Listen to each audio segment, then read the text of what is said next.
Hello everybody, this is Greg and I'm going to be doing a video follow-up review to the masterbuilt pellet smoker that I bought. If you didn't see my initial video, I will leave a link for it down below in the description. This is the Model 255 XL from Academy Sports, and I've had it for almost a year, and a lot of things have happened in a year. Lots of smokes under my belt. I got a lot more experience with it. I was very upfront and vocal in my last review about the things that I maybe liked, disliked, and maybe I was a little harsh on masterbuilt for the smoker they turned out. Maybe not harsh enough. So this is just going to be pretty much a one-year follow-up review, and I'm going to kind of clue you into the things that I've learned to love, things that maybe I've learned to hate, let you know if I'd buy it again or not, and let's get into it. Alright, we're going to start by taking a look at the hopper. A lot goes on over here, and attached to the hopper is your control panel. Open up the hopper, and it can hold 20 pounds of wood pellets. The pellets are as, or should be as, what they just are described as, compressed wood into pellet form. You do have to be careful when shopping for pellets, because some pellets are a lot more pure than others. Some use a lot of fillers, even flavors. You'll buy like a hickory pellet, but it'll be almost all oak with hickory flavor in there. So make sure that you use a high quality pellet. Also, the lower quality pellets will create a lot of ash, and that's not good for the cooking. It can even result in fires, unwanted fires, because I mean, you're cooking with fire, but you don't want to have a big fire inside your smoker.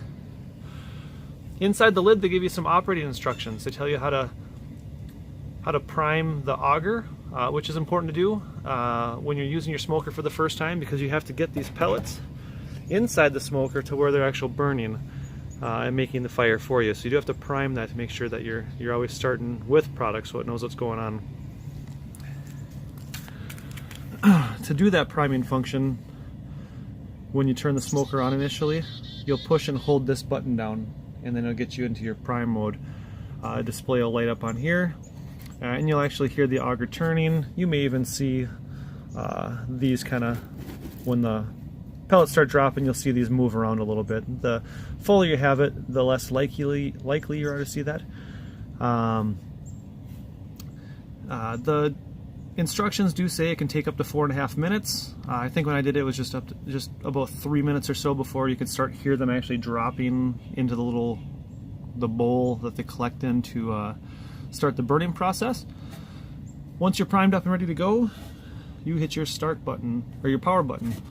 After you do your power, you'll select your temperature up and down. This can go anywhere from 180 degrees to 350 degrees. After you choose your temperature, you're going to select your time. You're going to select your hours, then you're going to select this to go to minutes. You're going to select that one more time to lock it in, and you'll see your lights up here going to let you know that you're actually in heating mode there. You'll also see you have spots for 2 probes. You check your temperature with the probes from right here, and the probes do have a spot right here that you can run them actually into the chamber without having to go up through a special vent in the back, without having to close them in the door. So they do conveniently add a little hatch door. If you're not using them, you can close it off. There we go. Keep more smoke and more heat in, because this is not an insulated cabinet. It is pretty thin, so what heat you have in there, you want to try to keep it in there. Carrying on to the back of the smoker, I got my little sticker here. It's about to fall off. So down here is what you get for kind of a kick plate to put your foot on to move the smoker. I don't know if you can see mine, but it's a little bowed that way, and that's because this is pretty flimsy. And that's one thing I was pretty tough on masterbuilt on the initial review, and my mind hasn't changed on it. It definitely does the trick, but if you've got a lip to go, you know, from your garage to your driveway, or any transitions that are rough where you're moving it, is if you have to try to push it somewhere, that's gonna be a problem. Obviously, with the wheels, it works a lot better to pull it, but sometimes you don't have room to swing it around. The wheels do work great. They are a decent size wheel. They're only on the back of the smoker, and that's what we're looking at right now. There's no wheels on the front. When it's sitting as used, the wheels aren't going to be rolling, so it's a very sturdy base. It does the trick.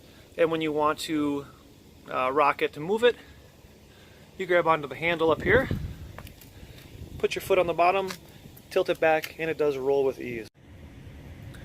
As we move up to the top of the back of the smoker, you'll see that's got a very, it's a big, robust handle. It's attached very well. It has zero problems with it. It's very, very sturdy. It also acts as a good anchor point for the plug. That's where I tie my plug up to keep it out of the way when I need to roll this in and out of my garage. And it also works as a good spot just to hang a pair of tongs. The smoker is not insulated. I guess it's a good time to talk about that right now. So if you want to set the tongs on top of the smoker, if you got this thing cooking at 350 degrees, you go to grab the tongs, you're going to burn yourself pretty badly. So the back works really good. It keeps it far enough away to where I can grab it without burning my fingers. But the back does get pretty warm to the touch, and you can see even on the bottom there some heat marks, and this is where a lot of the heat comes out of the bottom near that auger. A lot of the stuff on there is just superficial. You can see I just rubbed my fingers on there. But that is where the heat generally comes from. It's not any burn marks, and that will clean off. Up top here you've got an adjustment here for your airflow. So you can squeeze this in, pull it out, depending on how much airflow you want. This is pretty much where I keep mine. This works great for me. This is not an airtight smoker, so there's plenty of airflow, and the smoke on it's very light, so this is adequate for exhaust. If you move this over, it's going to open up the two other vents in the center, and that's way more than enough. If you were to use a smoke generator inside of it, like say the amazing pellet tray or the smoking wedgie, and you're cold smoking some cheese or using this giant box to use as a cold smoker, maybe having that open would be a great way to go. But for most of the smoking I do, which is hot smoking, I leave mine like that, and it's perfect. Moving now to the other side of the smoker. The only real big thing to talk about on this side is going to be the grease pan. I've had my grease pan for over a year, and that's pretty much how much grease I've collected in there. My grease typically doesn't make it into the pan. Not really a fault of the design, but because of the way that I have mine set up inside, most of the grease catches on the aluminum foil. So I don't know if that's necessarily a good thing or a bad thing. It's good that they added it. It gives the grease somewhere to go. Maybe I need to smoke some greasier stuff. I don't do a lot of spritzing or spraying when I smoke, so not a lot of stuff makes it out of here. You can see the legs again on the bottom. Sits nice and flat there. When you tilt it back, it'll go onto the wheels. The crossbar is sturdy enough. And the front, there's no caster on there. There's not even a foot on there at all. Really, it's just metal that goes on the ground, but it works. Moving up the smoker, here's the hinges. This is the bottom door on the front, and that's where you get to the crucible, the fan, the auger. That's where the fire happens down there. As you keep moving up, you got two more door hinges. These door hinges are pretty solid. There is quite a bit of movement in them, but once you get the door closed, not a big deal. But as you can see on mine, I do have quite a bit of gap right at the top of it, and if we follow it down, you'll see that gap gets smaller and smaller. So the fit and finish definitely isn't the greatest, but I'm not going to harp on them too badly because they've really packed a lot into the smoker at an absolute great value for what you get. And I feel if they were to spend a lot of time making a lot better components and having the fit and finish 100%, that would just drive the price up. And for the price they're selling these for and the value you get, I just don't know if that'd be a great payoff. Other side of the smoker here are where the hinges are. I was pretty hard on masterbuilt on these, and my mind has not changed. These are not real thick metal, and the cabinet itself is pretty thin. You can see and hear that. It definitely does the job, but when connecting this, you see that didn't connect there. you really have to kind of hold it in place while you latch it down to make it stay. I know I can bend this end of the clip more to grab on there. I can loosen it up and I can change that, and I've done that before and it's bent back again. It's not a huge inconvenience. It doesn't drive me crazy. I've learned to live with it more or less, and it's not like I'm going to change the design on it. It does the trick. I do wish they would have done something just a little bit different, maybe to keep it a little more secure. So you got one at the top, moving down you got one at the bottom. That's what opens your smoker door. This little spring wrap on the handle works great. The smokers are not insulated, so without that the handle would be scorching hot. I've smoked many times up at 350 degrees, and I can grab the handle and it'll be cool to the touch in the summertime. Right now we're in Minnesota, almost December here. It's, I don't know, about 15 degrees out right now, so it's nice and cold, maybe a little too cold. But next we're going to start looking at some of the inside components, and I'll give you a look around in there. And be warned, this is my smoker, heavily used. It's going to be nice and dirty in there. But I will want to show you what it looks like to have a nice used smoker so you guys can see kind of what I put this thing through. Another feature of the smoker that a lot of people find interesting, that I find completely useless, is this window. I've never been a fan of windows on smokers, and mainly because I've never sat outside for 10, 12, 18 hours and watched my meat smoke. And when the smoker's going, it'll be full of smoke. You can't really see anything in there anyway. They're not difficult to clean. Hit it with a little bit of vinegar and a razor blade and it cleans up in a minute. There's also a list of products you can spray on there to scrub. Hot water, you can do it when the smoker's warm. I just find it completely unnecessary. It's not a feature I like. It's a lot of heat loss coming from a spot like there, where if it's just a solid door, I think it'd hold heat in better. So I just think it was a unwarranted addition, but I get why they do it, especially for a lot of the first time people buying this. Just like the electric smokers that Masterbuilt came out with. They put windows on them because people were nervous about smoking and they wanted to see what they were doing. I get it, but after you smoke a couple times, you do realize that it may not be a warranted piece on there. And I have seen some of the other smokers that Masterbuilt's come up with now for the pellets that do not have the window, and I think that's a great job. I'd like to get my hands on another one to see if they fix some of the other issues, like these dreadful hinges. Not a big fan of those at all. I think some of them, they've actually even added casters to the front that lock, so you can actually roll the thing around a lot easier. And the smoker's tall. It's about 5 feet tall assembled, so it's a very large smoker. And when you add up all your smoking area inside the smoker, you get just shy of 2,000 square inches of cooking surface, which, for the money, these are going right now, by the way, for $500 at Academy Sports. $500 for 2,000 square inches of cooking surface. That is a huge amount of cooking surface for the money. If you're to compare this to, say, a Traeger, and I'm not trying to knock Traeger at all, because they've got a reputation of being a great pellet smoker. They've been around for a while. But if you were to buy something with this kind of a cooking surface on a Traeger, I'll look it up and I'll see if I can edit some pictures in here to show you. But I want to say that the Traegers are right around $2,000 for $2,000. I should say, not $2,000 as far as cooking area, but $2,000 for, I want to say, like 1,200 square inches of cooking surface.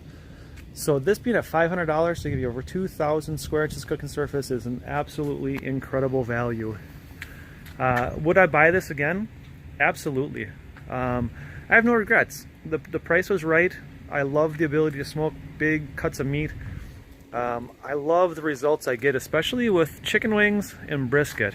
The live fire does something extra special to beef. Something I've never achieved on the electric smoker, and I didn't really have good luck on my stick burner. That didn't stick around too long. But I'm really digging the pellet smoker. I love the smoke rings. It is a little bit light on the smoke flavor though. The pellets burning to be your source for your heat as well as your flavor at the same time. The smoke's a little more mild, so it does take a little getting used to. It's not going to be as pungent as it was, say, coming from the electric smoker. They definitely both have their place, but I want to do this review just because when I first had it, I've only had about maybe 5 or 6 smokes under my belt, maybe a few more, I don't remember exactly. But I've really widened my range of what I smoked, the amount of things I smoked, and some, like I said, some of the features, I thought maybe just a quick little bend on that would fix the hinge, but I'm finding out that I hate that hinge. The little foot pedal down there, I wish it were a little more robust. It's holding up fine for right now. Really love this big handle on the back. That's great. Not a big fan of the window. Love the spring hinged little spring handles for grabbing. Keeps the handles nice and cool. It's such a small detail thing on there, and I thought it was kind of a chintzy thing at first. I mean, why couldn't they do something better? But it's completely practical. It does the job great. Never had an issue with it. Keep it nice and cool. The racks are great. Good size. I can fit briskets in there, no problem. Couple pork butts on each rack side by side. Gigantic turkey on each rack if I wanted to here. 2 chickens side by side on a rack. But the way that rail system installs, let's see if I can show this to you guys a little bit better. But these little hooks, there's a hole in the back, there's a hole in the front, and they just hang like that. But like I said, if I don't have all my racks on the smoker and I try to move this thing to my garage, those things just pop right out just from the vibration from the wheels, and yeah, it's just annoying. I do wish the smoker were insulated. I mean, there's not a lot to it. It's pretty thin material. It does the trick though. I mean, maybe an insulated smoker wouldn't perform as well. I don't know. I've never had an insulated pellet smoker. This is my first foray into pellet smoking. It just seems a little bit on the flimsy side, but admittedly it's holding up great. I've yet to have an issue with this one. I've never had to replace a part. I have had to just bend these little hinges in, and that's about it. So hopefully you're not too bored of me talking here. Like I said too, if you have any questions, please post them in the comments. I'd love to share more information with you, and who knows, maybe I'll get a different pellet smoker and let you know what I think of them side by side. If you have a pellet smoker, let me know what you think of yours too. Interested in hear other opinions, but so far this one's serving me well. So thanks for watching.